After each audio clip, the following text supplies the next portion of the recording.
Hello friends, my name is Purnima and welcome to our YouTube channel.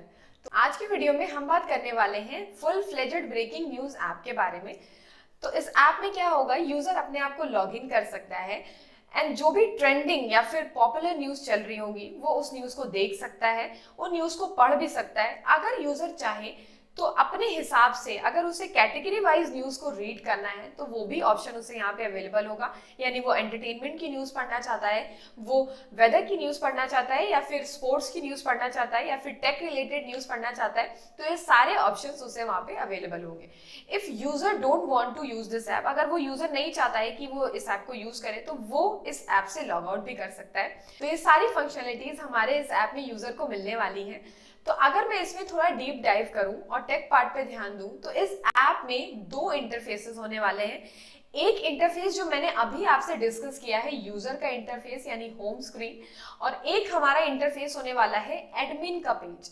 यानी admin का काम यहाँ पे क्या होगा, एडमिन हमारा यहाँ पे न्यूज को अपलोड करेगा। एडमिन जो भी न्यूज को अपलोड करेगा तो उसमें वो चेक करेगा कि न्यूज का क्या टाइटल होना चाहिए, उसमें न्यूज का क्या सब टाइटल देना चाहिए, उसे क्या उसका डिस्क्रिप्शन होना चाहिए, उससे रिलेटेड जो इमेज वो अपलोड करना चाहे, एंड कैटेगरी भी अपलोड करेगा। दैट मीन्स वो जिस भी न्यूज को अपलोड कर रहा है वो कौन सी कैटेगरी की न्यूज है, वो स्पोर्ट्स की है, वो एंटरटेनमेंट की है, वो टेक की है, या फिर वो वेदर की है। एंड जब वो अपलोड पे क्लिक करेगा तो जो भी वो न्यूज अपलोड करेगा वो यूजर को अपनी स्क्रीन पे दिखाई देने लगेंगी। यानी एडमिन का काम बस इतना ही होगा, वो न्यूज को खाली अपलोड करेगा एंड यूजर अपनी तरफ से उन सारी न्यूज को रीड कर सकता है। जो भी एडमिन अपलोड करता जाएगा न्यू न्यूज, वो यूजर को अपने इंटरफेस में दिखाई देने लगेंगी। ऑलराइट, ये सारी चीजें जो हम यहाँ पे एडमिन और ये यूजर वाला इंटरफेस बना रहे हैं, इन सब में हम फायरबेस का यूज करने वाले हैं। यानी ये ऐप मैं फायरबेस की हेल्प से बनाने वाली हूँ।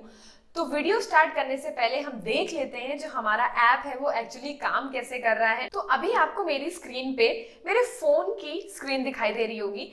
तो बिल्कुल ये स्टार्टिंग है हमारे ऐप की। जैसा मैंने आपको बताया था, यूजर और एडमिन का इंटरफेस है। यानी यहाँ पर अगर यूजर लॉगिन करेगा तो वो अपने होम स्क्रीन पे जाएगा। अब अगर एडमिन लॉगिन कर रहा है तो वो अपने पेज पे जाएगा, यानी जहां से वो न्यूज अपलोड करेगा। तो सबसे पहले हम क्या करने वाले हैं, सबसे पहले एडमिन के पेज पे जाके देखते हैं।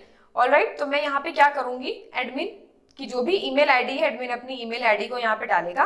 उसके बाद जो भी उसका पासवर्ड है, ईमेल आईडी और पासवर्ड एडमिन ने डाल दिया। उसके बाद जब वो लॉगिन करेगा तो वो डायरेक्ट अपने एडमिन पेज में जाएगा। जैसे कि आप देख सकते हैं ये एडमिन पेज है, ठीक है।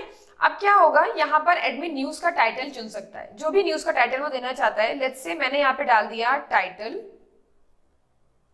4, अभी मैंने ये डाल दिया एंड मैं सब टाइटल में लिख देती हूँ दिस इज सब टाइटल, एंड डिस्क्रिप्शन दे देते हैं कुछ भी। डिस्क्रिप्शन पे मैंने अभी कोई एक डमी टेक्स्ट मैंने कॉपी कर रखा था, मैंने वही पेस्ट कर दिया।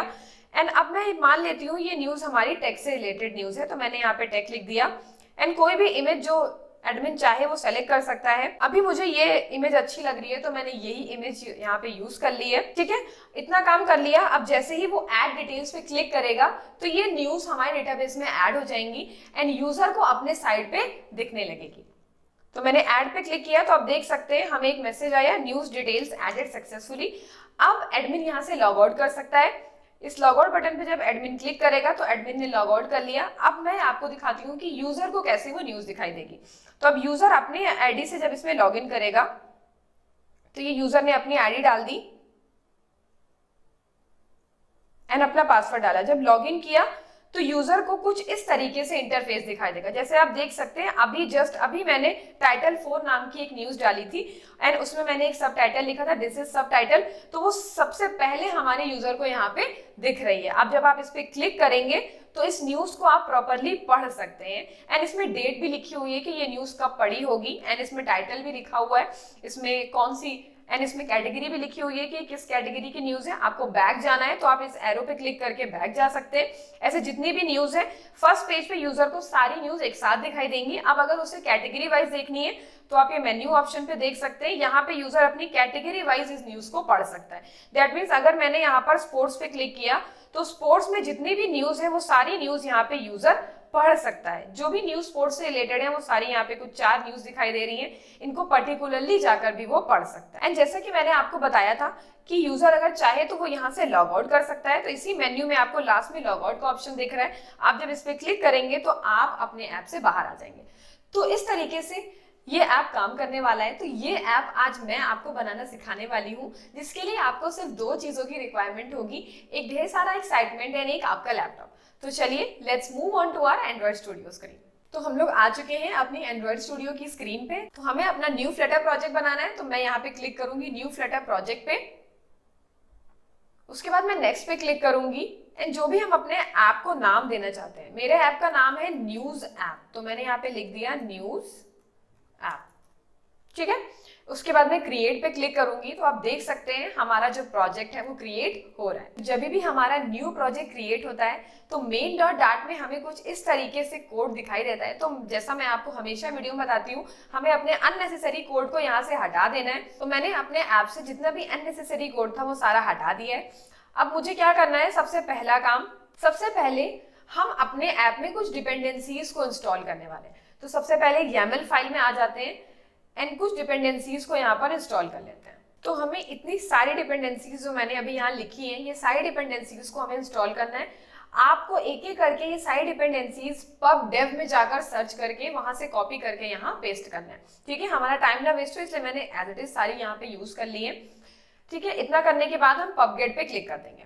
ठीक, हमारी डिपेंडेंसीज इंस्टॉल हो गई। अब हमारे ऐप में हम इमेजेस को यूज कर रहे हैं, तो सबसे पहले अपनी जो इमेजेस का एसेट्स है एंड मैंने यहाँ पर कुछ अच्छा सा फॉन्ट भी यूज किया है, तो आप अपने फॉन्ट और इमेजेस को पहले ही यहाँ पर ऐड कर लेंगे। तो हम क्या करने वाले हैं, यहाँ पर इस लाइन को सबसे पहले अनकमेंट करेंगे। ठीक है, फिर इसको जैसा इंडेंटेशन दे रखा है बिल्कुल वैसे ही लिखेंगे एंड ये ऐसे कर देंगे। उसके बाद हमें क्या करना है, यहाँ पर ये लाइन हटा देनी है एंड यहाँ पे लिखेंगे एसेट्स एंड स्लैश इमेजेस। तो अब जो भी इमेज होगी वो हमारी यहाँ पर इस इमेज फोल्डर में ऐड करनी होगी। इतना काम करने के बाद अब हमें क्या करना है, अपने गूगल फॉन्ट को यूज करना है। यहाँ पे गूगल पे जाएंगे, लिखेंगे गूगल फॉन्ट। ठीक है, तो मैंने यहाँ पे पॉपिंस फॉन्ट को यूज किया था, तो मैं क्या करूंगी, सबसे पहले पॉपिंस को यहाँ पे डाउनलोड कर लूंगी। उसके बाद मुझे एक और फॉन्ट बहुत अच्छा लगता है जिसका नाम है लॉबस्टर, तो मैंने इस फॉन्ट को भी मैं डाउनलोड कर लूंगी। ठीक है, मैंने इन दोनों फॉन्ट्स को डाउनलोड कर लिया, इनकी फाइल को। अब हमें क्या करना है, अब हमें अपने डाउनलोड्स फोल्डर में आना है। अब जो ये हमारे फोल्डर्स हैं इनको एक्सट्रैक्ट कर लेते हैं। मैंने इसको एक्सट्रैक्ट कर लिया है। ठीक है, मैंने इसको भी एक्सट्रैक्ट कर लिया। अब इस पे क्लिक करते हैं एंड जो इसका रेगुलर वाला फाइल है TTF फाइल, वो हमें यूज करनी है। तो यहाँ पे पॉपिंस रेगुलर दिख रहा है, आपको यहाँ से इसे कॉपी करना है एंड अपने ऐप में जाकर पेस्ट कर देना है फॉन्ट्स फोल्डर के अंदर।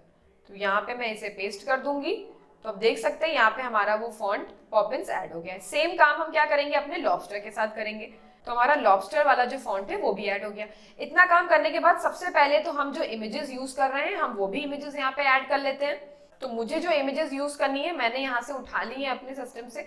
आप अपने हिसाब से इमेजेस को यूज कर सकते हैं। तो मैंने जो भी इमेजेस मुझे चाहिए थी मैंने उठा के यहाँ पे अपने इमेज फोल्डर के अंदर सारी पेस्ट कर ली है। कैराउजल में जो इमेज मुझे चाहिए थी वो यूज करी है मैंने। लॉगिन पेज में एक इमेज यूज करी है, वो भी मैंने यहाँ पे पेस्ट कर दी है। एंड जो एडमिन में मैंने प्लेस होल्डर में इमेज यूज करी थी वो भी मैंने यहाँ पे पेस्ट कर दी है। तो मैंने यहाँ पर सबसे पहला वाला जो फॉन्ट है अपना वो यूज कर लिया। अब मुझे सेकेंड वाला फॉन्ट यूज करना है, तो मैं फैमिली को चेंज करूंगी, यानी मुझे अब यहाँ पर नेक्स्ट फैमिली यूज करनी। जैसे यहाँ पे लॉबस्टर लिखा है, सेम यही चीज मैं यहाँ से कॉपी कर लेती हूँ एंड यहाँ पर पेस्ट कर देते हैं। इतना काम कर लेंगे, यहाँ पे लिख देंगे पॉपिंस। तो अपने ऐप में जहां भी हमें ये फैमिली चाहिए होगी तो हम पॉपिंस लिखेंगे और हमें ये अपना फॉन्ट वहां पर मिल जाएगा। ठीक है, यहाँ पर भी पॉपिंस लिख देते हैं। नाम जरूर ध्यान दीजिएगा, जो भी इस फाइल का नाम है सेम यही फाइल का नाम आपका यहाँ भी होना चाहिए, यानी Poppins regular TTF lobster regular TTF। ठीक है, हमने इतना काम कर लिया। अब हमारे फॉन्ट्स भी यहाँ पर ऐड हो गए हैं। तो ये काम हमने इतना कर लिया। अब हमें क्या करना है, एक बार फिर से पबगेट दबाना है। ठीक है, ठीक है, इतना काम कर लिया। अब ये काम करने के बाद हमें क्या करना है, अपने ऐप को फायरबेस से कनेक्ट करना है। तो इससे पहले वाले वीडियोस में मैं ऑलरेडी आपको बता चुकी हूँ कि फायरबेस से कैसे अपने ऐप को कनेक्ट करा जाता है। तो मैं उस पार्ट को स्किप करना चाहूंगी। आप उन वीडियोस का लिंक मैं डिस्क्रिप्शन में प्रोवाइड कर दूंगी, आप उन वीडियो से देखकर जाकर अपने ऐप को फायरबेस से कनेक्ट कर सकते हैं। तो मैंने यहाँ पे अपने ऐप को फायरबेस से क्या कर लिया है, कनेक्ट कर लिया है। इतना काम जब आप कर लेंगे तब आपको क्या करना है, एक और चीज करनी है। तो यहाँ पर आप जब आप फायरबेस से अपने ऐप को कनेक्ट कर लेंगे तो आपको इस तरीके का इंटरफेस दिखाई देगा। आपको इस बिल्ड के अंदर जाना है एंड देन ऑथेंटिकेशन। एक चीज और ध्यान दीजिएगा, जितने भी आपने डिपेंडेंसीज को इंस्टॉल किया है उसमें से फायरबेस और जो फायरबेस से रिलेटेड जितनी भी डिपेंडेंसीज हैं उनके रिलेटेड जो फाइल्स हैं उन्हें इंपोर्ट करना मत भूलिएगा। तो मैं ऑथेंटिकेशन पे क्लिक करूंगी यहाँ पर, ठीक है। उसके बाद मैं गेट स्टार्टेड पे क्लिक करूंगी, बिकॉज हम क्या कर रहे हैं, अपने ऐप में ईमेल और पासवर्ड से लॉगिन भी कर रहे हैं, तो मुझे यहाँ पे वो सेटअप करना होगा ऑथेंटिकेशन। तो मैंने ईमेल पासवर्ड पे क्लिक किया एंड यहाँ पे इनेबल कर दिया एंड देन सेव कर दिया। इतना काम आपको भी करना है। उसके बाद आप यूजर्स पे जाएंगे एंड अपने अकॉर्डिंग आपको जो भी यूजर ऐड करना है। तो मैं यहाँ पर सबसे पहला यूजर मैं एडमिन को ही बना देती हूँ। तो मैंने यहाँ पे एडमिन ही लिख दिया, admin@gmail.com एंड एडमिन का पासवर्ड मैंने लेट्स से दे दिया 654321। आप जो चाहें वो दे सकते हैं। आपने ये यूजर ऐड कर दिया। एक और यूजर हम एज अ यूजर रीडर के तरीके से ऐड कर देते हैं। तो उसके लिए मैंने सेम अपना नाम लिख लिया है, purnima@gmail.com, ठीक है। उसके बाद मैंने पासवर्ड इसको दे दिया है 456123456। मैंने इन दोनों को ऐड कर लिया, ठीक है। इसके बाद एक और आपको काम करना है। आप जो इमेजेस हमारा एडमिन जो अपलोड कर रहा था वो सारी इमेजेस हमारे डेटाबेस से उठ के आ रही हैं। तो उसके लिए जब हम लोग डेटाबेस में इमेज स्टोर करते हैं तो वो फायरबेस स्टोरेज में जाके सेव होती है। उसके बाद उसका जो पाथ होता है वो आपके डेटाबेस में होता है। तो सबसे पहले आपको क्या करना है, यहाँ पे स्टोरेज जो दिख रहा है उस पर क्लिक करना है एंड कुछ इसी तरीके से दिखने वाला इंटरफेस आपके सामने आएगा। आपको गेट स्टार्टेड पे क्लिक करना है, आपको स्टार्ट इन टेस्ट मोड पे क्लिक करना है, उसके बाद आपको नेक्स्ट पे क्लिक करना है, ऑलराइट। देन आपको फिर डन पे क्लिक कर देना है। थोड़ा सा वेट करेंगे ताकि हमारा जो स्टोरेज बकेट है वो क्रिएट हो जाए। तो हमारा जो स्टोरेज बकेट है वो क्रिएट हो चुका है। बस इतना काम आपको करना है डेटाबेस से कनेक्टिविटी करने के बाद, ठीक है। इतना काम करने के बाद अब हम क्या करेंगे, बस अपने ऐप को टेस्ट करके देखना है कि वो कनेक्ट हो गया है या नहीं, ऑलराइट। तो मैं वापस से अपने ऐप पे आ जाती हूँ। अब मैं क्या करूंगी, अपने ऐप को रन करने वाली हूँ, ठीक है। तो मैं यहाँ पर क्लिक करती हूँ रन पे। तो हमारा जो ऐप है वो रन हो रहा है। अभी आपको बाय डिफॉल्ट मेरे फोन की होम स्क्रीन दिखाई दे रही होगी। तो आप देख सकते हैं हमारा ऐप रन हो गया है। अभी मैंने उसमें कुछ भी नहीं लिखा है इसलिए वो ब्लैंक दिखा रहा है। मुझे सिर्फ टेस्ट करना था कि हमारे ऐप की फायरबेस से कनेक्टिविटी अच्छी से हो गई है या फिर नहीं हो गई है, ठीक है। तो मैंने चेक कर लिया है, आप भी ऐसे ही चेक कर लीजिएगा। अब हमें क्या करना है, अपने ऐप को बनाना स्टार्ट करना है। तो सबसे पहले हम लॉगिन पेज से स्टार्ट करने वाले हैं, ऑलराइट। तो मैं क्या करने वाली हूँ, फटाफट से यहाँ पे लॉगिन पेज का इंटरफेस बना लूंगी। इस कोड को मैंने ऑलरेडी कॉपी पेस्ट कर रखा है ताकि हमारा टाइम ना वेस्ट हो। मैं लाइन बाय लाइन हर एक चीज आपको समझा दूंगी कि वो चीज मैंने यहाँ पे क्यों लिखी है। सबसे पहले मैं लिखूंगी होम एंड होम में मैंने लिख दिया अपना लॉगिन पेज जो मैं बनाने वाली हूँ, ठीक है। अभी एरर दिखाएगा, नो प्रॉब्लम। हम सबसे पहले लास्ट में जाके अपना लॉगिन पेज एक स्टेटफुल विजेट बना लेते हैं जिसको नाम दे देते हैं लॉगिन पेज, ठीक है। मैंने इतना काम कर लिया है, आप देख सकते हैं वो एरर नहीं आ रही क्योंकि मैंने यहाँ लॉगिन पेज बना लिया है। अब मैं क्या करूंगी, यहाँ पर सबसे पहले तो स्कैफोल्ड लिख के ये ब्लैक स्क्रीन हटाने वाली हूँ। तो मैंने यहाँ पे स्कैफोल्ड लिखा एंड ऐप बार दिया। ऐप बार में मैंने यहाँ पर अभी मैं बेसिक कुछ भी दे देती हूँ एंड बस एक बार इसे हॉट रिलोड कर लेते हैं। तो आप देख सकते हैं अभी आपको वो ब्लैक स्क्रीन नहीं दिखाई दे रही, दैट मीन्स हमारा ऐप प्रॉपरली वर्क कर रहा है, ठीक है। तो मैं अब लॉगिन स्क्रीन बनाना स्टार्ट करने वाली हूँ। तो मैं क्या करूंगी, तो मैंने इस कोड को ऑलरेडी यहाँ पे कॉपी पेस्ट कर रखा है। तो मैंने क्या किया है, सबसे पहले हम लॉगिन कर रहे हैं यानी हमें ऑथेंटिकेशन करना है। तो मुझे एक ईमेल और पासवर्ड नाम का वेरिएबल चाहिए होगा स्ट्रिंग में, मैंने वो बना लिए। एंड जैसे कि आप देख रहे थे मैं वहां पे एक स्पिनर दिखा रही थी और मैंने डिपेंडेंसी भी एक ऐड करी थी मॉडल हडसन करके, ठीक है। तो वही मैंने यहाँ पर एक बूलियन वेरिएबल लिया है शो स्पिनर नाम से, जिसको मैंने पहले फॉल्स रखा है, ठीक। अब हम ऑथेंटिकेट करने वाले हैं अपने यूजर को, तो इसलिए मैंने फायरबेस के ऑथ का एक इंस्टेंस बनाया है, यानी एक रेफरेंस बनाया है जहां भी हम इस ऑथ को यूज करेंगे, इसकी हेल्प से हम अपने यूजर को अपने ऐप में लॉग इन करवा सकते हैं। ठीक है, तो मैंने अभी यहाँ पे इस ऑथ का यूज नहीं किया है, इसलिए वो ग्रे कलर का दिखा रहा है, बट मैंने यहाँ पे इंस्टेंस बना लिया है। उसके बाद मैंने क्या किया, स्कैफोल्ड के अंदर बैकग्राउंड कलर ग्रीन दिया है, ग्रीन का एक लाइटर शेड दिया है। उसके बाद मैंने क्या किया, बॉडी में मैंने वही जो स्पिनर है उसी को यूज करा है, क्योंकि जब ऐप पे कोई लॉगिन पे क्लिक करे तो वो स्पिन हो, ताकि अगर डेटाबेस से वो चेक करके आए कि वो यूजर असल में है वहां पे या नहीं है, तो उसमें कुछ टाइम लगता है, इसलिए मैंने यहाँ पर ये स्पिनर को यूज किया है। उसके बाद मैंने क्या किया है, यहाँ पे सेफ एरिया विजिट के अंदर मैंने सेंटर विजिट का यूज किया है।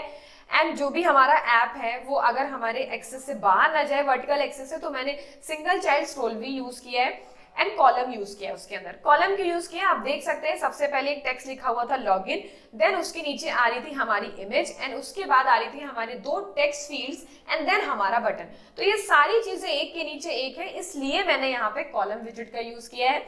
एंड टेक्स्ट में मैंने फटाफट से यहाँ पे लॉगिन टेक्स्ट यूज कर लिया है। एंड यहाँ पे टेक्स्ट स्टाइलिंग में मैंने एक चीज नहीं यूज करी, जो है आपकी फॉन्ट फैमिली। मैंने आपको बताया था कि जब आप pubspec.yaml में जो भी आप फैमिली का नाम लिख रहे हैं, सेम वही फैमिली को आप जब यहाँ लिखेंगे तो आप उस फॉन्ट को एक्सेस कर सकते हैं। एंड बाकी मैंने अपने हिसाब से टेक्स्ट में स्टाइल दे रखी है, आई होप आप समझ पा रहे होंगे। उसके बाद मैंने यहाँ पर कुछ साइज बॉक्स दिया है ताकि लॉगिन और उसके इमेज के बीच में थोड़ी स्पेस आए। एंड देन मैंने यहाँ पर अपनी इमेज को यूज कर लिया है, image.asset। मैंने इमेज ऑलरेडी वहां पे सेव करा रखी थी, उसको प्रॉपर हाइट दी है, विड्थ दी है। एंड उसके बाद इमेज के बाद हमारी जो फील्ड्स आ रही है, टेक्स्ट फील्ड्स, उसके बीच में थोड़ा स्पेस होना चाहिए, इसलिए मैंने यहाँ पर एक साइज्ड बॉक्स दिया है।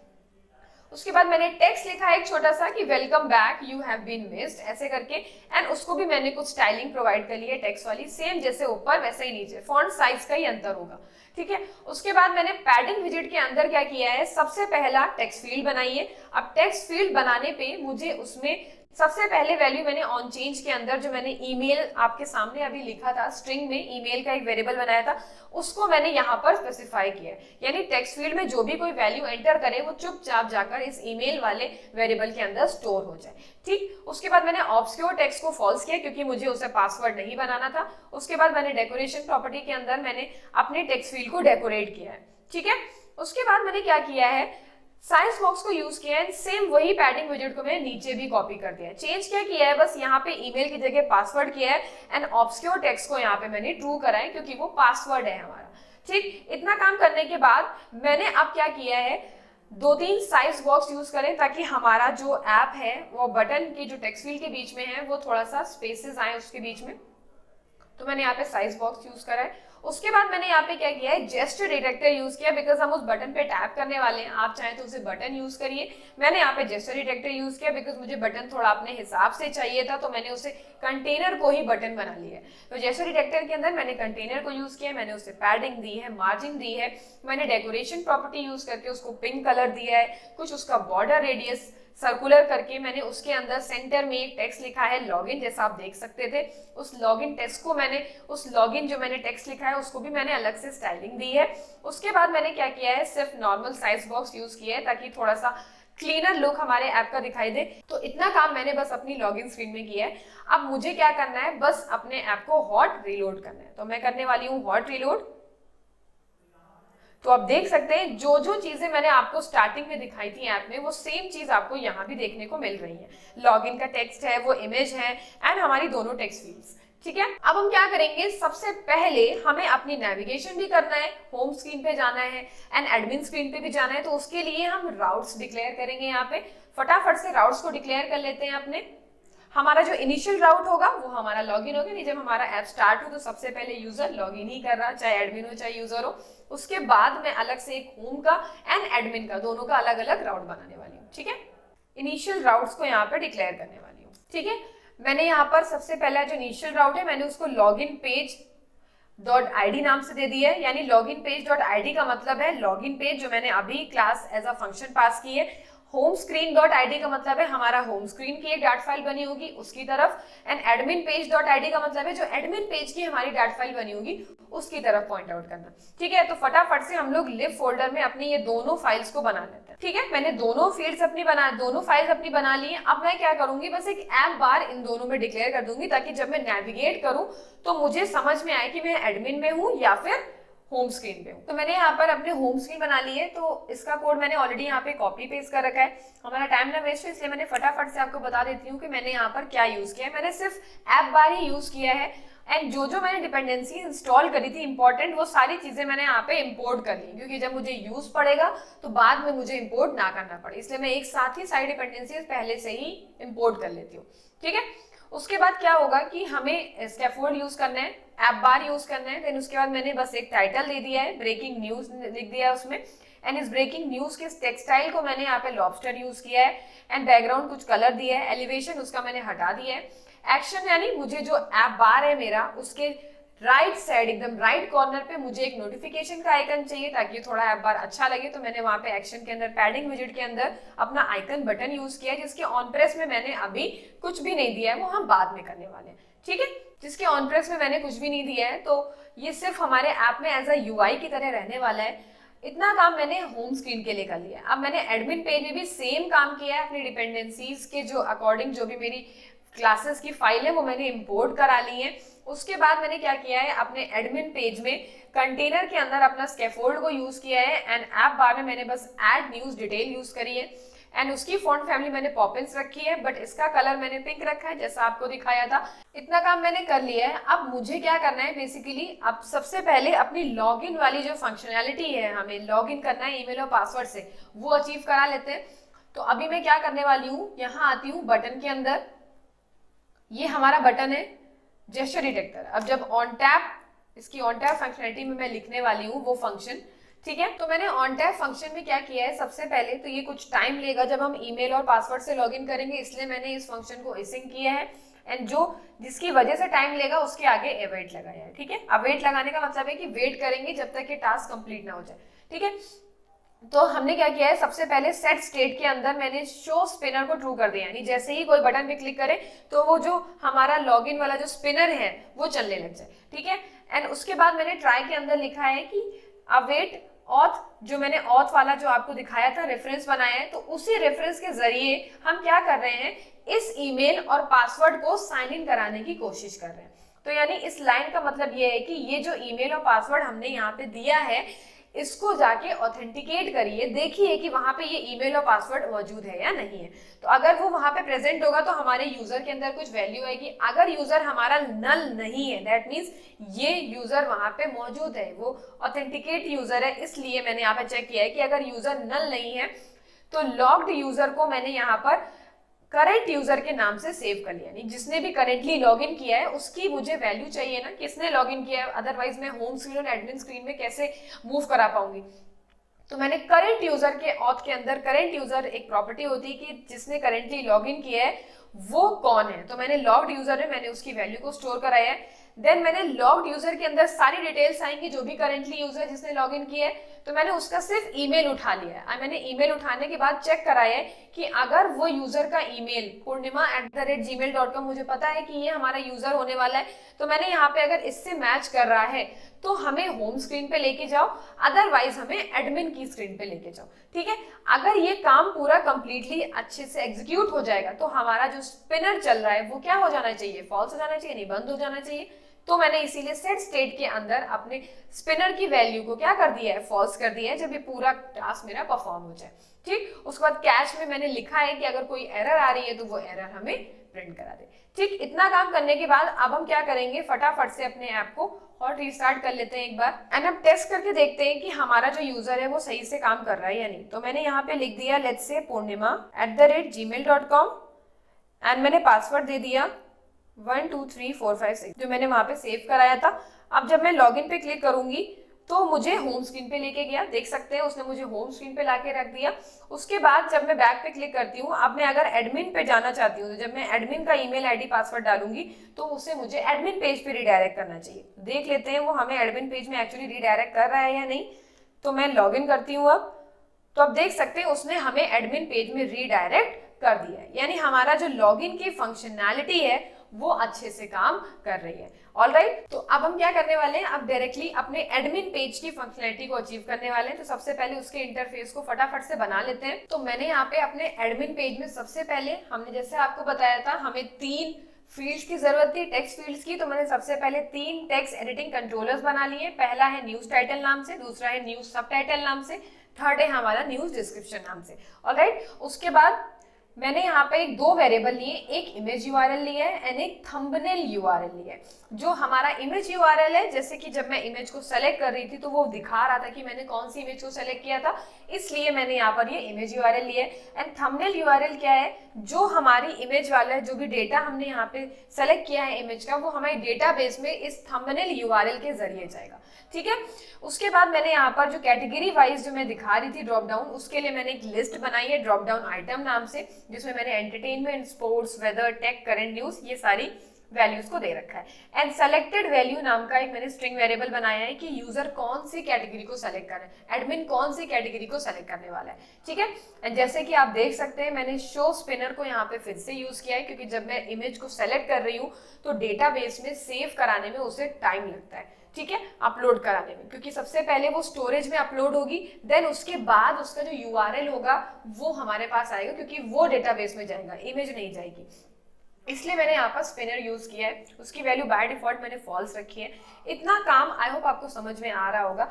उसके बाद मैंने क्या किया है, सबसे पहले जैसा कि आपको बताया था मैंने इसी स्पिनर को ही यहाँ पे अपनी मेन बॉडी बना ली है एंड उसमें शो स्पिनर को सबसे पहले यूज किया है। देन सबसे पहला काम है कंटेनर के अंदर स्कैफोल्ड एंड उसके अंदर ऐप बार, तो आप देख ही सकते हैं मैंने यूज किया। बस एक चीज और मैंने यहाँ बढ़ाई है, लीडिंग में मैंने एक ये जो एरो के साथ मैंने यहाँ पे एक एक्शंस में मैंने एक लॉग आउट का भी आइकन दिया है, क्योंकि एडमिन जब अपने डिटेल्स को ऐड कर ले तो लॉग आउट कर जाए। ठीक है, तो मैंने यहाँ पे लॉग आउट का भी बटन बना रखा है, उसकी फंक्शनलिटी हम लोग बाद में ऐड कर देंगे, यानी वो भी हमारा एक फंक्शन ही होता है। हमारे फायरबेस में थोड़ा आसान कर दिया है लॉग इन और साइन आउट कर, हमारा वो यूजर साइन आउट हो जाएगा। ठीक है, तो उसके लिए मैं अलग से साइन आउट फंक्शन बनाऊंगी। उसके बाद मैंने उसका बैकग्राउंड कलर कुछ पिंक सा दे रखा है।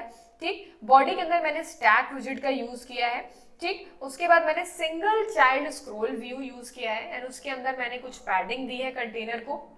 एंड आप देख सकते हैं हाँ, टेक्स्ट फील्ड जितनी भी थी सारी एक के नीचे एक आ रही थी, इसलिए मैंने यहाँ पर कॉलम विजिट का यूज किया है। यानी टेक्स्ट फील्ड पहली है, फिर दूसरी है, फिर तीसरी है, उसके बाद वो इमेज है, फिर देन बटन है, देन उसके बाद ऐड डिटेल्स का बटन है, सारी चीजें एक के नीचे एक आ रही है। तो मैंने यहाँ पर टेक्स्ट फील्ड यूज करी एंड टेक्स्ट फील्ड सेम वैसे ही यूज करी है मैंने जो लॉगिन में यूज करी थी, तो उसमें कोई चेंज नहीं है। बस एक ही आपको काम करना होगा, एक्स्ट्रा कंट्रोलर को यहाँ पर यूज करना होगा।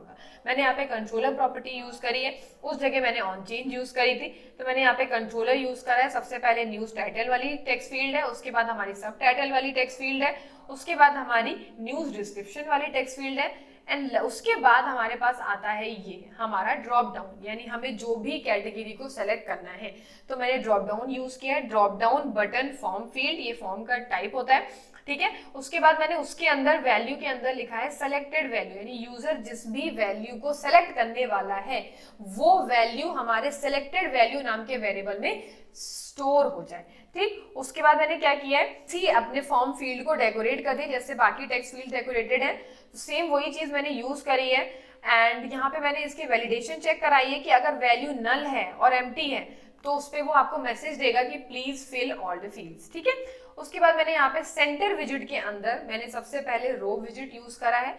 रो के अंदर मैंने सबसे पहला जो चाइल्ड है कंटेनर, लेकिन इसको मैंने एक्सपेंडेड यूज किया है ताकि आपको वो रेंडर ओवरफ्लो वाली एरर ना आए। ठीक है, तो मैंने इस कंटेनर के अंदर थोड़ा बॉक्स डेकोरेशन दिया है एंड थोड़ा सा उसको बॉर्डर दिया है हर तरफ से। उसके बाद मैंने क्या किया है, इसके चाइल्ड में, क्योंकि वो इमेज हमारी वहां दिखने वाली है इसलिए मैंने यहाँ पर इसे बॉर्डर दिया है। उसके बाद मैंने यहाँ पे चेक किया है कि जो हमारा वो वेरिएबल मैंने आपको बताया था ना इमेज यूआरएल, एक्चुअली ये वेरिएबल हमारा क्या कर रहा है, जब यूजर अपनी इमेज को सेलेक्ट करेगा तो सेलेक्ट के साथ साथ वो हमारे स्टोरेज में अपलोड भी हो जाएगी। इसलिए हम चेक कर रहे हैं कि जो इमेज यूआरएल है अगर वो नल आ रहा है तो हमारे इमेज जो डिस्प्ले होनी चाहिए वो क्या होनी चाहिए, हमारे जो प्लेस होल्डर इमेज नाम की मैंने एक पीएनजी बना रखी थी वो डिस्प्ले हो। अगर वो नल नहीं है तब क्या होना चाहिए, वही इमेज यूआरएल आपके image.network के अंदर डिस्प्ले हो जाना चाहिए। जो भी इमेज उसने सेलेक्ट करी वो आपको वहां दिखाई देनी चाहिए। अगर उसने नहीं कुछ सेलेक्ट किया है यानी नल है तो आपको वो बाय डिफॉल्ट जो प्लेस होल्डर इमेज आती है वो दिखाई देनी चाहिए। ठीक है, इतना काम मैंने कर दिया। मैंने इसमें बॉक्स विद फिल लिखा है, यानी जो भी इमेज आएगी वो हमारे बॉक्स को एकदम कंप्लीटली फिल कर ले। ठीक है, सेम ऐसे ही मैंने काम किया। उसके बाद मैंने साइज्ड बॉक्स का यूज किया है एंड उसके बाद मैंने एक बटन बनाया है।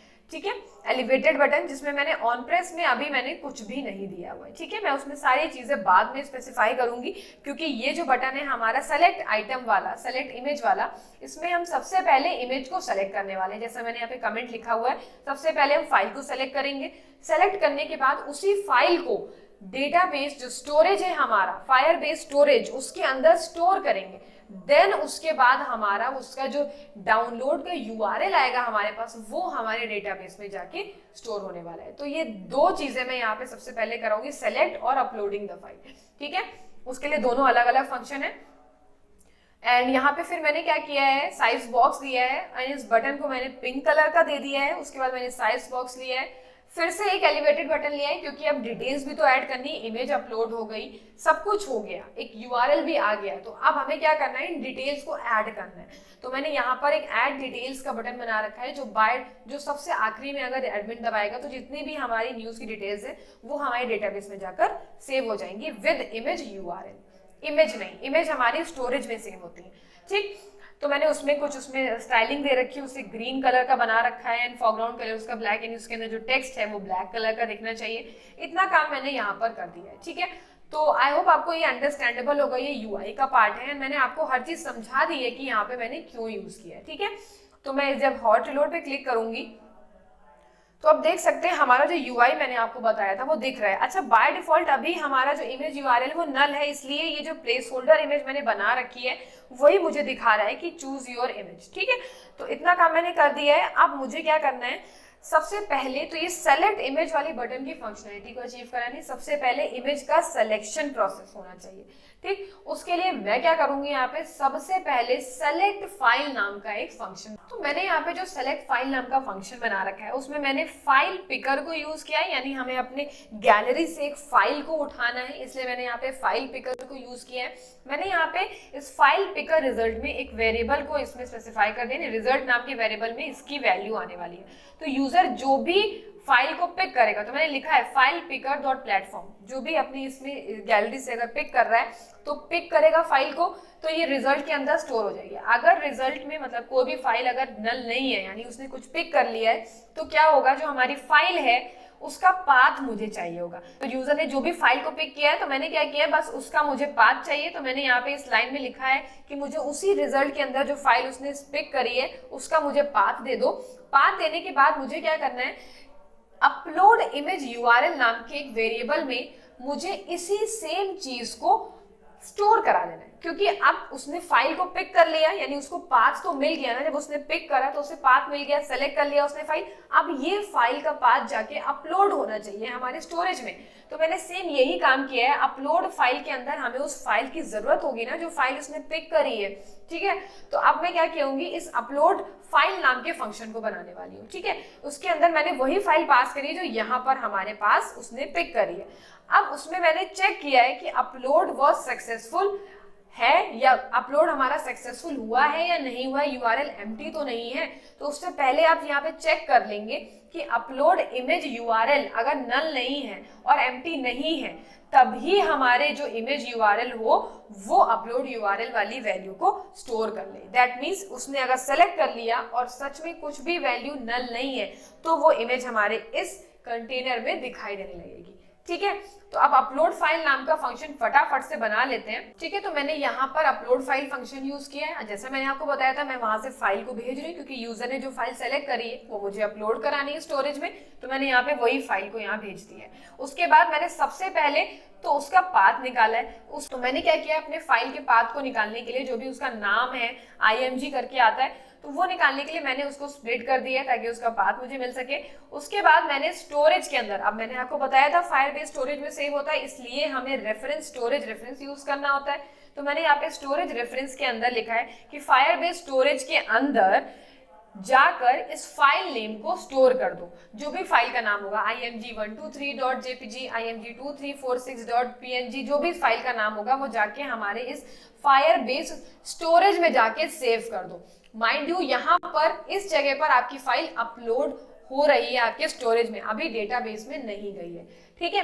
तो यहाँ पे जैसे ही अपलोड हो जाए उसके बाद मैंने अपलोड टास्क नाम का एक वेरिएबल बनाया है जो ये चेक कर रहा है कि जो फाइल मैंने वहां पे अपलोड करी है वो वहां पे स्टोर करा दो, पुट करा दो, ठीक। उसके बाद मैंने क्या किया है, चेक किया है कि अगर हमारी जो फाइल जो अपलोड हुई है वो कंप्लीट हो गया है टास्क, मैंने लिखा है फंक्शन, अगर वो कंप्लीट हो गया है तो हमें क्या करना है, चेक करना है कि स्नैपशॉट का जो स्टेट है, जो भी स्टेट आया अगर वो सक्सेस के बराबर है, दैट मींस आपकी फाइल स्टोरेज में कंप्लीटली स्टोर हो गई है। अब आपको उसका सिर्फ यूआरएल चाहिए, डाउनलोड यूआरएल, ताकि आप अपने डेटाबेस में उसे सेव करा सकें। तो उसके लिए मैंने थंबनेल यूआरएल जो मैंने आपको बताया था वेरिएबल, उसको यूज किया है एंड उसमें मैंने स्टोरेज रेफरेंस से जहां पे वो सेव हुई है उससे उसका डाउनलोड यूआरएल ले लिया है। जैसे आप देख सकते हैं यहाँ फंक्शन लिखा है गेट डाउनलोड यूआरएल, तो यानी वो डाउनलोड यूआरएल को उससे उठा लेगा वहां से, ठीक। उसके बाद मैंने प्रिंट करा दिया है कि फाइल अपलोड सक्सेसफुली, और जो यूआरएल आया है वो हमारे थंबनेल यूआरएल में आ गया होगा, ठीक। अब इतना काम अगर कंप्लीट हो गया, दैट मींस हमारी फाइल अपलोड हो गई है, तो जो हमारा स्पिनर है वो अब नहीं स्पिन होना चाहिए, इसलिए मैंने उसको सेट स्टेट में जाकर फॉल्स कर दिया है ताकि वो स्पिन होना बंद हो जाए। एंड अभी मैंने चेक करने के लिए सिर्फ यहाँ पर चेक कराया है कि फाइल नेम को प्रिंट कराया है कि जो फाइल हमारी अपलोड हुई है वो असल में क्या है उसका नाम, तो मैंने प्रिंट कराया है, आप चाहे तो इसे अवॉइड कर सकते हैं। एंड उसके बाद ये फंक्शन हमारा थंबनेल यूआरएल को रिटर्न कर देगा, यानी जब अपलोड कर देगा तो थंबनेल यूआरएल में आपके पास आपकी फाइल का वो यूआरएल होगा, डाउनलोड यूआरएल, जहां पे आपकी फाइल स्टोर हुई है, ठीक है। अब इतना काम करने के बाद हमारा अपलोड और सेलेक्ट वाला फंक्शन तो तैयार है, यानी यूजर जब इस सेलेक्ट पे क्लिक करेगा तो जो भी चीजें हैं अपनी गैलरी से उठा रहा है वो इमेज, वो सेलेक्ट करके स्टोरेज में स्टोर करा देगा, लेकिन अभी ये डेटाबेस में स्टोर नहीं होंगे। उसके लिए हमें क्या करना होगा, अपने इसी थंबनेल यूआरएल को अपने डेटाबेस में एक फील्ड बनाकर वहां पर सेव कर देना है, ठीक है। तो अब हमने इतना काम कर लिया, अब हमें सिर्फ करना क्या है, अपने टेक्स्ट एडिटिंग कंट्रोलर से सारी टेक्स्ट फील्ड्स की वैल्यू को उठाना है और जैसे ही ऐड डिटेल्स वाला बटन क्लिक हो ये सारी वैल्यूज को डेटाबेस में जाकर सेट कर देना है, बस इतना काम करना है। ऑलराइट, तो हॉट रिलोड कर लेते हैं, कोई भी दिक्कत नहीं हुई है, ठीक है। अब मुझे क्या करना है, सबसे पहले अपनी टेक्स्ट फील्ड की सारी वैल्यूज को उठाना है, तो मैं क्या करूंगी, ठीक है। तो सबसे पहले मैंने क्या करना है, जो भी हमें डिटेल्स हमें यूज करनी है, जो भी हमें चाहिए, तो उसके लिए मैंने एक फंक्शन बनाया है, बस ऐसे ही, एंड ऐड न्यू डिटेल्स नाम का मैंने यहाँ पे फंक्शन बनाया है जिसके अंदर हमारी वो सारी डिटेल्स पास होने वाली है। तो ऐड न्यू डिटेल्स हमारा जो फंक्शन है वो क्या कर रहा है, तो इसलिए जब मुझे नेविगेट करना पड़ गया, मान लीजिए अभी मैं लॉग आउट कर रही हूँ लेकिन मुझे ऐड डिटेल्स पे क्लिक करके किसी और स्क्रीन में नेविगेट करना है, तो उसके लिए मुझे यहाँ पे कॉन्टेक्स्ट पास करना जरूरी है, इसलिए मैंने यहाँ पे कॉन्टेक्स्ट को पास करा है, ठीक है। उसके बाद मैंने यहाँ पे टाइटल, सब टाइटल, डिस्क्रिप्शन और कैटेगरी नाम से सारे वेरिएबल्स यूज कर रखे हैं। एंड जैसे आप जानते हैं टेक्स्ट फील्ड से डेटा कैसे उठाया जाता है, जो भी कंट्रोलर आपने बनाया है डॉट टेक्स्ट करके, ट्रिम करके, ताकि एक्स्ट्रा स्पेसेस ना आए, वो सारी चीजें मैंने यहाँ पे फेच कर ली है। उसके बाद अब सबसे इंपॉर्टेंट टास्क हमारा क्या है कि हमने अपने फायरबेस के अंदर ये सारी चीजों को सेट करना है। क्या सेट करना है, हमारे फायरबेस स्टोर में जाओ एंड कलेक्शन, एक नई टेबल है जिसका नाम है न्यूज डिटेल्स, उसके अंदर जाके इस रो के अंदर, पहली रो के अंदर आप ये डेटा जाके फीड कर दीजिए। क्या, टाइटल फील्ड के अंदर जो टाइटल आ रहा है, सब टाइटल के अंदर जो सब टाइटल आ रहा है, डिस्क्रिप्शन के अंदर जो डिस्क्रिप्शन आ रहा है, कैटेगरी के अंदर जो कैटेगरी आ रही है, और थंबनेल यूआरएल में वही थंबनेल यूआरएल जो मैंने डाउनलोड किया था, इमेज का यूआरएल जो स्टोरेज से आ रहा है वो आ जाए। एंड क्रिएटेड एट, जैसा आप देख सकते थे वहां पे आपको डेट भी दिखा रहा था, तो क्रिएटेड एट फंक्शन मैंने यूज किया है यहाँ पे डेट टाइम डॉट नाउ से, ठीक। जब ये चीजें कंप्लीट हो जाएं, सेट हो जाएं, तो हम एक स्कैफोल्ड मैसेंजर, जिसे हम स्नैक बार कहते हैं, वो डिस्प्ले हो जाए कि आपकी न्यूज डिटेल सक्सेसफुली डेटाबेस में ऐड हो गई है, ठीक है। अगर नहीं हो रही है तो हमें एक एरर दे दे कि आपके जो भी फायरबेस में एरर आ रही है वो हमें एरर डिस्प्ले करा दे। इतना काम मैंने कर लिया है, तो मुझे क्या करना है, फटाफट से अपने इन दोनों फंक्शंस को, और सेलेक्ट और अपलोड और ऐड वाले फंक्शंस को अपने बटन्स, रिस्पेक्टिव बटन्स में कॉल कराना है, ठीक है। मैं सबसे पहले आ जाती हूँ अपने सेलेक्ट वाले बटन पे, जहां पे मैं अपनी इमेज को सेलेक्ट कर रही हूँ, ठीक है। तो यहाँ पे मैंने वो बटन बना रखा है, मैं इनको क्या कर देती हूँ, अनकमेंट कर देती हूँ, क्योंकि अब ये सेलेक्ट भी करेगा एंड अपलोड भी कर देगा। ठीक, उसके बाद मैंने क्या करना है, अपने ये जो ऐड डिटेल्स वाले बटन बनाया है, इसमें मुझे ऑन प्रेस पे ये सारे फंक्शंस को कॉल करना है, जो भी फंक्शन मैं बना रही हूँ। तो उसके लिए मैं क्या करूंगी, यहाँ पर कि मैंने इतना काम कंप्लीट कर लिया है, अब मुझे बाकी ऐसा कुछ नहीं करना है। इस एडमिन के पेज में अब जो भी डेटा होने वाला है वो हमारे डेटाबेस में स्टोर हो जाएगा, अभी हम देखेंगे। ठीक है, तो अब मैं हॉट रीलोड कर लेती हूँ। अब मैं कुछ न्यूज का टाइटल दे देती हूँ अपने, इंडिया वर्सेस न्यूजीलैंड, आप कुछ भी दे दीजिए। मैंने सब टाइटल दे दिया है, match between India and New Zealand, मैंने सब टाइटल दे दिया है। अब डिस्क्रिप्शन आप चाहें तो अपना गूगल से एक लॉरम इप्सम डिस्क्रिप्शन यूज कर सकते हैं, या फिर आप कहीं पे नोटपैड में सेव कर रखा है, या फिर कहीं भी आपने सेव कर रखा है तो उसे कॉपी पेस्ट कर सकते हैं। ठीक है, तो मैंने यहाँ पे डिस्क्रिप्शन को ऑलरेडी कॉपी कर रखा था, तो मैंने यहाँ पे पेस्ट कर दिया है। कैटेगरी में यहाँ पर स्पोर्ट्स लिख देती हूँ एंड एक इमेज सेलेक्ट कर लेते हैं। तो आप देख सकते हैं हम अपनी गैलरी से इमेज को सेलेक्ट कर सकते हैं, जो भी इमेज आपको सही लगे आप सेलेक्ट कर सकते हैं। मैंने ये वाली इमेज को सेलेक्ट कर लिया, आप देख सकते हैं स्पिनर राउंड होने लगा है अब, क्योंकि वो इमेज को स्टोर करा रहा है। तो आप देख सकते हैं हमने जो भी इमेज सेलेक्ट करी थी वो हमें यहाँ पे दिख गई है। ठीक, अब हमें क्या करना है, ऐड डिटेल्स पे क्लिक करना है। तो जब मैं ऐड डिटेल्स पे क्लिक करूंगी, ठीक है, तो मैंने क्या किया है, अपने ऐप में जो भी डिटेल्स न्यूज डालनी थी, मैंने कम से कम 7 to 8 न्यूज़ेस अपने ऐप में डाल ली है। आप भी अपने ऐप में इस तरीके से एडमिन के जरिए 7 to 8 न्यूज को ऐड कर लीजिए, ताकि होम स्क्रीन पे कुछ न्यूज हो तो देखने में अच्छी लगेंगी। ठीक है, इसके बाद मुझे क्या करना है, अपने इस लॉग आउट बटन की फंक्शनैलिटी को बनाना है। मैंने आपसे कहा था कि हम लोग अपने साइन आउट फंक्शन को यूज करने वाले, तो यहाँ पर मैंने, आप देख सकते हैं मैंने यहाँ पे फायरबेस ऑथ का फिर से वही इंस्टेंस बनाया है जो मैंने अपने लॉगिन में बनाया था, बिकॉज लॉगिन करके हम लोग ऑथेंटिकेट कर रहे हैं तो उसी के जरिए ही हम लोग को साइन आउट करना है। तो मैंने यहाँ पे साइन आउट वाला फंक्शन बना रखा है, उसमें मैंने क्या लिखा है, पहले तो प्रिंट कराया है साइन आउट, ताकि मुझे चेक करना है कि ये फंक्शन चल रहा है या नहीं। उसके बाद मैंने लिखा है इस ऑथ नाम के रेफरेंस से क्या करो, जो भी ईमेल और पासवर्ड इसमें लॉगिन हुआ था उसे यहाँ से साइन आउट कर दो। तो उसने क्या किया, साइन आउट कर दिया।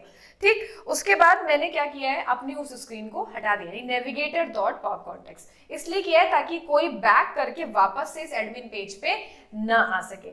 इसके बाद मुझे क्या करना है, बस इसको भी टेस्ट करके देख लेते हैं। तो मैं क्या करूंगी, यहाँ पर इसको टेस्ट करके देख लेती हूँ।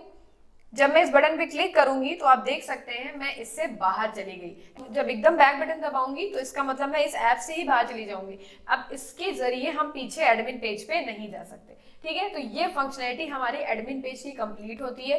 अब जो फंक्शनैलिटी बची है और इंटरफेस वाला पार्ट बचा है वो हमारा होम स्क्रीन का बचा हुआ है। ठीक है, तो चलिए अब अपनी होम स्क्रीन की तरफ मूव करते हैं। तो अब होम स्क्रीन पे मूव करते हैं। तो मैंने डाला है यहाँ पे, ठीक है, अपना मैंने ईमेल डाल लिया एंड पासवर्ड भी डाल लेती हूँ। उसके बाद मैं लॉगिन कर जाती हूँ। तो अब देख सकते हैं हम होम स्क्रीन पे आ गए। अब सबसे पहला काम हमें, सबसे पहले तो अपने होम स्क्रीन के लिए क्या करना है, सबसे पहले तो ये एरो को हटा के मेन्यू का ऑप्शन चाहिए मुझे। तो सबसे पहले मुझे ड्रॉर चाहिए, तो मैंने यहाँ पे ड्रॉर यूज किया है। ड्रॉर के अंदर मैंने ड्रॉर विजिट का यूज किया है एंड उसके अंदर लिस्ट व्यू के अंदर मैंने क्या किया है, सबसे पहले ड्रॉर हेडर, उसके अंदर मैंने रो यूज करी है। रो में मैंने सबसे पहला काम क्या किया है, उसे सेंटर पे रखा है एंड उसके अंदर मैंने एक आइकन यूज किया है जो आप देख सकते हैं। तो उस टाइम पे आप क्लिक कर रहे तो एक यूजर का आइकन आ रहा था, इस वजह से तो मैंने यहाँ पे उसे यूज किया है। डेकोरेशन प्रॉपर्टी के अंदर मैंने उसको थोड़ा सा ग्रीनिश कलर दे दिया है। उसके बाद क्या किया है, मैंने लिस्ट टाइल यूज करी है। जितने हमारे ऑप्शंस थे हमारे मेन्यू में उतने लिस्ट टाइल मैंने यूज करे एंड उन सब में मैंने सबसे पहले उनका आइकन यूज किया है और उसके बगल में उनका टेक्स्ट यूज किया है। तो आई होप ये पार्ट आपको समझ में आ रहा होगा, क्योंकि मैंने डोनट टाइल वाला जो टैब बनाया था सेम ऐसे ही मैंने उस ऐप में भी आपको बनाना सिखाया था ड्रॉर। ठीक है, इतना काम मैंने कंप्लीट कर लिया है। तो अब मैं क्या करूंगी, इसे हॉट रीलोड। तो जब मैंने इसे हॉट रीलोड किया तो आप देख सकते हैं हमारा जो ड्रॉर है वो कंप्लीट हो गया है। अब मुझे क्या करना है, सबसे पहले अपना वो स्लाइडर जो आ रहा था हमारा इमेज वाला स्लाइडर, कराउजल स्लाइडर, वो मुझे यूज करना है। तो फटाफट से उससे बना लेते हैं। तो अब उसके लिए मुझे क्या करना है, बॉडी में उस कराउजल स्लाइडर को यूज करना है। तो उसका कोड ऑलरेडी मैंने कॉपी पेस्ट कर रखा है। हमारा टाइम ना वेस्ट हो, बिकॉज वीडियो बहुत लेंदी हो जाएगा, इसलिए मैं आपको लाइन बाय लाइन हर चीज समझा दूंगी कि मैंने कौन सी चीज वहां पर क्यों यूज करी है। तो मैंने बॉडी के अंदर कॉलम विजिट यूज किया है, क्योंकि पहले हमारा इमेज स्लाइडर है, उसके नीचे बार बार हमारे सारे लिस्ट व्यूज आ रही हैं। तो सबसे पहले मैंने बॉडी के अंदर कॉलम के अंदर यूज किया है कंटेनर। उस कंटेनर के अंदर मैंने यूज किया है कराउजल स्लाइडर। अब कराउजल स्लाइडर में आप देख सकते थे, अगर आपने ध्यान दिया हो तो मेरी इमेज के अंदर ना कुछ शेडो सी आ रही थी। उसके लिए मैंने हर एक उसको एक स्टैक बना रखा है। तो स्टैक में सबसे पहला काम है कि हमारा कंटेनर आएगा इमेज वाला, फिर उसके ऊपर एक और कंटेनर होगा जिसमें हमारी कुछ शेडो होगी, लीनियर ग्रेडियंट इफेक्ट होगा। तो उसके लिए सबसे पहले कंटेनर में मैंने क्या किया है, अपनी इमेज यूज कर ली है। मैंने कम से कम 6 इमेज यूज करी थी, तो मैंने 6 इमेजेस यूज करी है यहाँ पे, ठीक है। तो ये पहली वाली इमेज का कंटेनर है। उसके जस्ट बाद मैंने सेम कंटेनर बनाया है, लेकिन उसमें इमेज की बजाय इस बार मैंने ग्रेडियंट प्रॉपर्टी यूज करी है कि ताकि जो कंटेनर है वो ग्रेडियंट, लीनियर ग्रेडियंट, एक शैडो इफेक्ट से फिल हो जाए, ठीक है। तो मैंने लीनियर ग्रेडियंट में बिगिन कहाँ से करना है, टॉप सेंटर से बिगिन होना चाहिए एंड बॉटम सेंटर तक जाना चाहिए, यानी ऊपर से लेके थोड़ा सा नीचे तक जाना चाहिए, ठीक। फिर मैंने कलर्स बता दिए कि ट्रांसपेरेंसी होनी चाहिए कलर में, पहला ग्रीन होना चाहिए, दूसरा ब्लू ग्रे होना चाहिए। इतना काम करने के बाद मैंने उसमें भी बॉर्डर रेडियस दे दिया। तो ये थोड़ा मैंने कंप्लीट वैसे ही बना रखा है। एक चीज मैंने आपको समझा दी है कि कैसे काम मैंने बनाया है स्टैक को, सेम यही चीज मैंने 6 बार रेप्लिकेट कर लिया एंड वहां पे बस मैंने IMG 1 की जगह 2, 3, 4, 5, 6 ये कंप्लीट कर लिया, ठीक। इतना करने के बाद अब हम क्या करेंगे, इसे हॉट रीलोड, ठीक है। मैं जब हॉट रीलोड करूंगी तो आप देख सकते हैं हमारा जो स्लाइडर है वो आ गया है, देखिए अपने आप ही स्लाइड हो रहा है, ठीक है। तो इस स्लाइडर के सबसे पहले तो ऑप्शंस ही बताने होते हैं, जो भी आपकी इमेजेस हैं उसका हाइट क्या है, उसका एस्पेक्ट रेशियो क्या होना चाहिए। ऑटो प्ले मैंने ट्रू कर रखा है, उसके बाद ऑटो इंटरवल यानी 3 सेकेंड्स में वो अपने आप चेंज होता रहेगा एंड जो सारी चीजें हैं मैंने यहाँ पर अपने ऑप्शंस के अंदर स्पेसिफाई कर रखी है, ठीक है।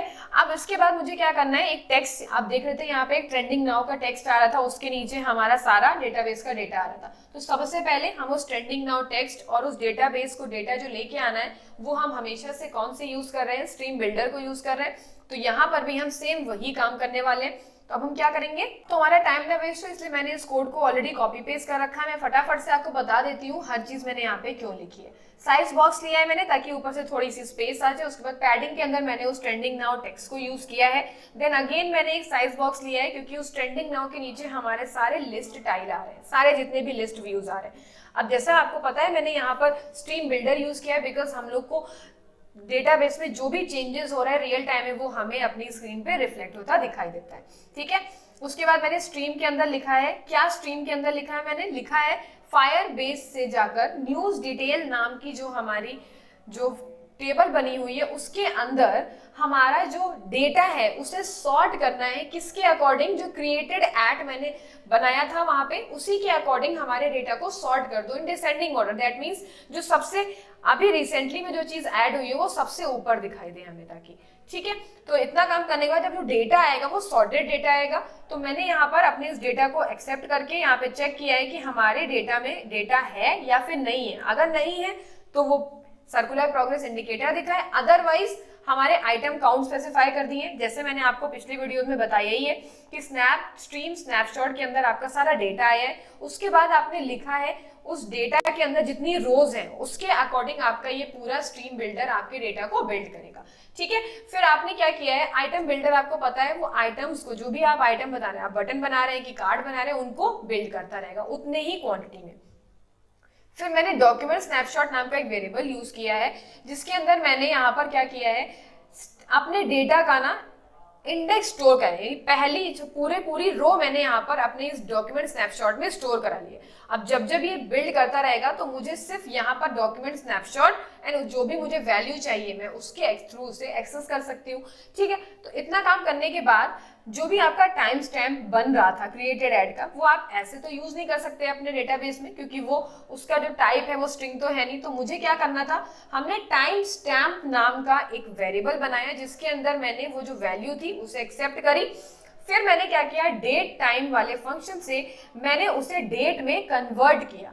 कन्वर्ट करने के बाद फॉर्मेट नाम से मैंने उसे क्या किया, उसी फॉर्मेट में उसे कन्वर्ट कर दिया, ईयर मंथ डेट मिली सेकेंड्स और मिनट्स में, ठीक है। उसके बाद मैंने क्या किया है, इसी फॉर्मेटेड टाइम को जब मैं यूज करूंगी अपने डेटाबेस को शो कराने के लिए तो मैं इसी फॉर्मेटेड टाइम को यूज करूंगी। अगर आप डायरेक्टली इसी लाइन को लिख के वहां पे यूज करेंगे तो वो आपको एरर देगा कि टाइम स्टैम्प, जो भी टाइम स्टैम्प का टाइप है वो स्ट्रिंग में नहीं डिक्लेयर हो सकता, ठीक है। उसके बाद मैंने क्या किया है, अब जो भी रिटर्न हो रहा है वो सारा क्लिकेबल था, आप देख सकते थे, उससे रीड भी कर सकता था यूजर। तो मैंने जेस्चर डिटेक्टर में लिया है, उसके ऑन टैप की फैसिलिटी मैं बाद में बताऊंगी, ठीक है, कि हम उससे कैसे नेविगेट करके दूसरे पेज में जा रहे हैं। उससे पहले मैं डिस्कस करना चाहूंगी कार्ड का, कि जो भी कार्ड्स बन रहे हैं, तो मैंने एक कार्ड विजिट के अंदर क्या किया है, अपने पैडिंग विजिट यूज करी, उसके अंदर मैंने कॉलम यूज किया है। कॉलम क्यों यूज किया है, क्योंकि उसके अंदर हमें सबसे पहले तो जो भी उसका टाइटल था, सबसे पहले उसका जो भी कैटेगरी थी, जो भी वो स्पोर्ट्स है कि वो करंट न्यूज का है कि एंटरटेनमेंट का, इसलिए मैंने उस रो के अंदर सबसे पहले लिखा है कैटेगरी जो भी डेटाबेस से आ रही है, एंड दूसरे में लिखा है मैंने अपना वो टाइम, जो भी उसका टाइम है, ताकि वो ऐसे आसपास दिखाई दे। अब उसके नीचे हमारी आ रही है वो लिस्ट व्यू जनरेट हो रही है, तो मैंने उसके नीचे लिखा है size box and then list style generate किया है। सबसे पहले लीडिंग में क्या होना चाहिए, उसकी इमेज, तो मैंने image डॉट नेटवर्क में थंबनेल यूआरएल में वो इमेज सेव्ड है हमारी, तो हमने उसको यूज किया है। उसके बाद मैंने हाइट उसकी कुछ दे दी है, विड्थ दे दी है, एंड बॉक्स फिट कवर कर दिया है। उसके बाद मैंने टेक्स्ट लिखा है, यानी टाइटल दिया है, जो टाइटल नाम से हमारा डेटाबेस में डेटा होगा वो हमारा टाइटल बन जाएगा, एंड सब टाइटल नाम से जो डेटाबेस है हमें हमारा डेटा है वो हमारा सब टाइटल बन जाएगा। उसके बाद मैंने विजिबिलिटी विजिट के अंदर क्या किया है, अपने उस डिस्क्रिप्शन को भी ऐड कर लिया है। अभी के लिए मैंने उसे हाइड कर रखा है, क्योंकि मुझे इसकी जरूरत पड़ेगी जब मैं नेक्स्ट पेज में नेविगेट करने वाली हूँ।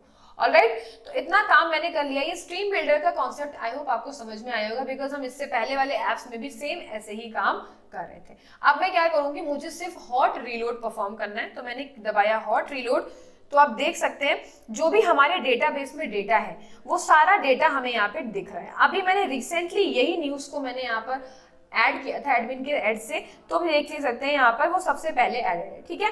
और बाकी न्यूज भी हमारी ऐड हो रही, जो मैंने कुछ 7 to 8 न्यूज पहले से ऐड कर दी है यहाँ पर, ताकि हमारे कुछ डेटा स्क्रॉल करने के लिए हो जाए। अब उसके बाद मैंने क्या किया है, कॉलम विजिट का यूज किया है, जिसके अंदर मैंने साइज्ड बॉक्स दिया है ताकि थोड़ा सा स्पेस आ जाए।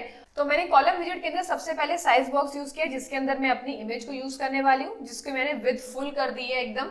उसके बाद मैंने क्लिप रेक्ट नाम के एक विजिट बनाया है, जिसके अंदर मैंने यहाँ पे बॉर्डर रेडियस स्पेसिफाई किया है कि बॉर्डर रेडियस उसकी 10 होनी चाहिए, एंड चाइल्ड में मैंने यूज किया है इमेज डॉट नेटवर्क, ठीक है। उसके बाद मैंने यहाँ पर वही img जो मैंने यहाँ पे पास वेरिएबल यूज किया है उसी को यहाँ पे एक्सेप्ट कर ले, क्योंकि जब कंस्ट्रक्टर बनाऊंगी मैं होम से उस पेज पे रीडायरेक्ट करने के लिए, तो इसी वैल्यू के जरिए मुझे वो वैल्यू मिलने वाली है, ठीक। उसके बाद मैंने साइज बॉक्स के बाद पैडिंग यूज करी है, देन अगेन मैंने रो विजिट यूज किया है, जिसके अंदर पहला टेक्स्ट हमारा कैटेगरी है, उसके बगल में उसकी डेट आ रही है, ठीक है।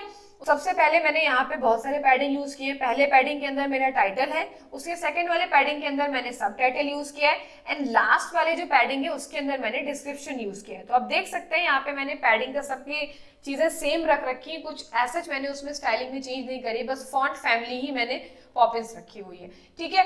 इतना काम करने के बाद हमने ये जो रीड न्यूज वाला पेज है वो कंप्लीट कर लिया है। अब मुझे होम स्क्रीन पे इसी पेज के जरिए वो वैल्यूज को पास करना है इस पेज पे। तो मैं क्या करूंगी, जेस्चर डिटेक्टर में जो मैंने यहाँ पे कमेंट आउट कर रखा था उसे मैं अभी अनकमेंट कर देती हूँ। यानी अब मुझे क्या करना है, बताना है कि जब इस पे टैप हो तो आप इस पेज पे चले जाएं। क्या पेज पे चले जाएं, रीड न्यूज पे। क्या क्या डेटा के साथ, image, title, time, description, subtitle और कैटेगरी।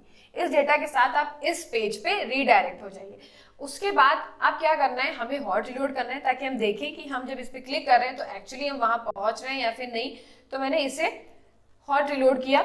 अब मैं क्या करूंगी, किसी भी एक न्यूज पे टैप करती हूँ। मैंने इस न्यूज पे टैप किया तो आप देख सकते हैं एक नए पेज में हम आ गए हैं, जिसमें हमारी इमेज आ रही है फुल विड्थ में, इधर कैटेगरी है, इधर हमारा डेट और टाइम दिखाई दे रहा है। उसके बाद हमारा टाइटल है, देन सब टाइटल, और जो भी हमारा ये डेटा आ रहा है, डिस्क्रिप्शन आ रहा है, वो दिखाई दे रहा है। अब इस एरो बटन से आप क्या कर सकते हैं, इसमें बैक जा सकते हैं, ठीक है। इतना काम हमने अपने ऐप में कर लिया है, दैट मीन्स हमारा 90% काम कंप्लीट हो गया है। अब बेसिकली जो हमारा काम बचा है वो हमारा बचा है कैटेगरी वाइज, जो हम अपनी न्यूज को देख रहे थे उसका काम बचा है। यानी हमें क्या करना है, अपने डेटाबेस में क्वेरी लगानी है कि इस कैटेगरी के अकॉर्डिंग इस पेज में हमें जाना है। इसके लिए हमें एक और पेज बनाना होगा, फिल्टर्ड डेटा पेज, जहां पे हमारा फिल्टर्ड डेटा जाने वाला है। अगर मैंने करंट न्यूज पे क्लिक किया तो सिर्फ करंट न्यूज वाली न्यूज ही वहां पे दिखाई देंगी, ठीक है। तो सबसे पहले उसके लिए हम फंक्शन बना लेते हैं, ठीक है। तो अब मुझे यहाँ पे लॉग आउट का ही फंक्शन बनाना था, तो मैंने वही सेम साइन आउट फंक्शन यहाँ पे यूज कर लिया जो मैंने वहां पे यूज किया था। इस बार मैंने 2 पॉप करे हैं, कॉन्टेक्स्ट को पॉप किया है नहीं 2 बार, क्योंकि जब वो नेविगेशन बार वाले मेन्यू पे क्लिक करेगा तो वो बंद हो, उसके बाद ये ऐप बंद हो, ठीक है। उसके बाद अब बात करते हैं अपने फिल्टर एंड नेविगेट फंक्शन की, जिसमें मुझे क्या करना है, अपनी फील्ड वैल्यू के अकॉर्डिंग डेटा को फिल्टर करना है। तो यहाँ पे मैंने उस फील्ड वैल्यू को पास कर रखा है, जिस भी फील्ड के अकॉर्डिंग मुझे डेटा को फिल्टर करना है। तो मैंने लिखा है कलेक्शन में से, न्यूज डिटेल्स में से आपको क्या करना है, उस जगह वाले डेटा को निकालना है। यानी मैंने क्या लिखा है कि हमें फिल्टर करना है जहां पर कैटेगरी क्या हो, हमारी फील्ड वैल्यू, जो भी फील्ड वैल्यू हमने यहाँ पे यूज करी है उसके अगर अकॉर्डिंग ये चीज मैच कर रही है तो जितना भी डेटा है वो गेट कर लो, यानी वापस हमारे पास ले आओ।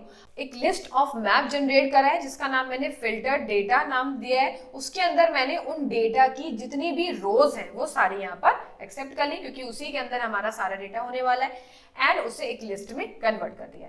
इतना काम करने के बाद अब मैंने क्या किया है, अब मुझे उस दूसरे पेज में रीडायरेक्ट करना है। तो मैंने यहाँ पे नेविगेटर, जैसे मैंने वहां पे रीड न्यूज किया है, सेम वही काम मैंने यहाँ पे किया है, नेविगेटर डॉट पुश, एंड मैंने दूसरे पेज में फिल्टर डेटा पेज में जाकर इसे नेविगेट कर दिया। और फिल्टर डेटा नाम का वेरिएबल मैंने वहां पे यूज किया हुआ एज अ कंस्ट्रक्टर में, तो उसको अंदर मैंने यहाँ पे फिल्टर डेटा वाला जो मैंने वेरिएबल बनाया था वो यहाँ पास कर दिया।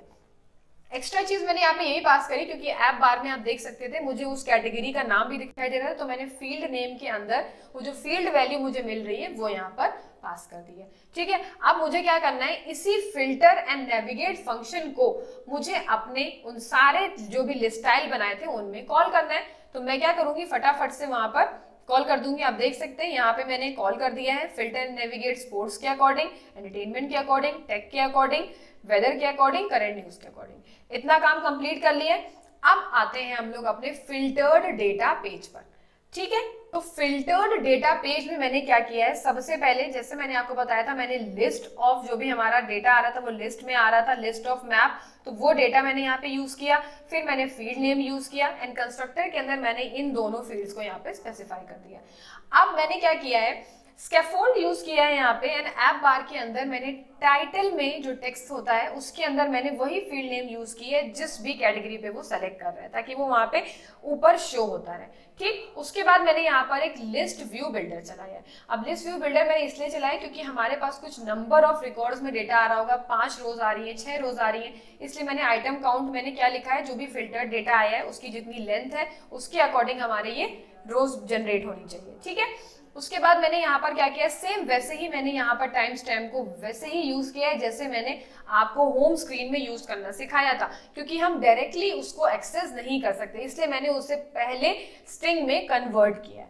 ठीक, उसके बाद मैंने जेस्चर डिटेक्टर यूज किया है, बिकॉज जेस्चर डिटेक्टर क्या कर रहा है कि जब वो डेटा दिखा रहा है तो उस पर क्लिक करके हम उसी पेज में चले जाएं जहां पे हम न्यूज को रीड कर रहे थे।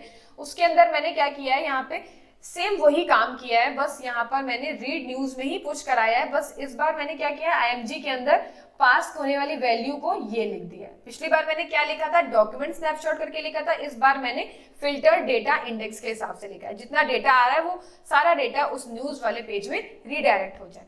ठीक, उसके बाद मैंने कार्ड के अंदर चाइल्ड में पैडिंग दी है। उस पैडिंग के अंदर मैंने कॉलम विजेट यूज किया है, इसलिए क्योंकि हर एक चीज एक के नीचे एक आनी चाहिए। उसके बाद मैंने साइज बॉक्स यूज किया है क्योंकि मुझे सेम इफेक्ट चाहिए था कि बड़ी सी इमेज हो, उसके नीचे उसका टाइटल एंड देन सब टाइटल, बस इतना। इधर कैटेगरी लिखी हो, कैटेगरी की कोई जरूरत नहीं थी हम लोग को, सिर्फ टाइम चाहिए था, तो मैंने यहाँ पर सीधे पैडिंग के अंदर सिर्फ टाइम दे दिया है। आप देख सकते हैं फॉर्मेटेड टाइम। उसके बाद मैंने यहाँ पर टाइटल बनाया है एक पैडिंग के अंदर, नेक्स्ट पैडिंग में मैंने उसका सब टाइटल यूज किया। पहला टाइटल था, उसके बाद सब टाइटल है। ठीक है, बस इतना ही UI मैंने इसमें बना रखा है। अब मैं क्या करने वाली हूँ, इसको हॉट रीलोड करने वाली हूँ, तो मैं करती हूँ उसे हॉट रीलोड। ठीक है, अब उसके बाद मैं इस पे क्लिक कर लेती हूँ एक बार मेन्यू पे। तो मैं जब स्पोर्ट्स पे क्लिक करूंगी तो स्पोर्ट्स रिलेटेड न्यूज है वो सिर्फ मुझे अभी दिखाई देंगे एज अ कार्ड के फॉर्म में। तो जब मैं स्पोर्ट्स पे क्लिक कर रही हूँ तो आप देख सकते हैं मुझे एक स्पोर्ट्स का सेक्शन दिखाई दे रहा है, ऊपर स्पोर्ट्स आ रहा है, एंड जो भी न्यूज हमारे स्पोर्ट्स से रिलेटेड है वो सारी न्यूज हमें यहाँ पे डिस्प्ले हो रही है। अब मुझे क्या करना है, बार बार तो मुझे वो पेज बनाना नहीं है कि जब इस पे क्लिक करें तो अब दूसरे पेज में जाए। तो मैं सेम वही काम मैंने आपको जो भी बताया था, मैंने रीड न्यूज वाले पेज में इसी पेज को रीडायरेक्ट कर दिया। जब इस पे कोई क्लिक करे तो वही रीड न्यूज वाले पेज में सेम न्यूज उसे डिस्प्ले हो जाए। ऑलराइट, तो हमारा ऐप लगभग कंप्लीट हो गया है। अब हम देख लेते हैं अपनी लॉग आउट वाली फंक्शनैलिटी कैसे काम करेगी। तो जब मैं लॉग आउट पे क्लिक करूंगी तो अब देख सकते हैं हम अपने ऐप से बाहर आ गए। सो हमारा ऐप एकदम कंप्लीट हो गया है। आई होप आपको जो मैंने समझाया है वो अच्छे से समझ में आया होगा। So that's it for this video. I hope आपको वीडियो अच्छा लगा है। अगर अच्छा लगा है तो please let me know in the comment section below. Till then keep learning, keep exploring. मिलते हैं अपने नेक्स्ट वीडियो में।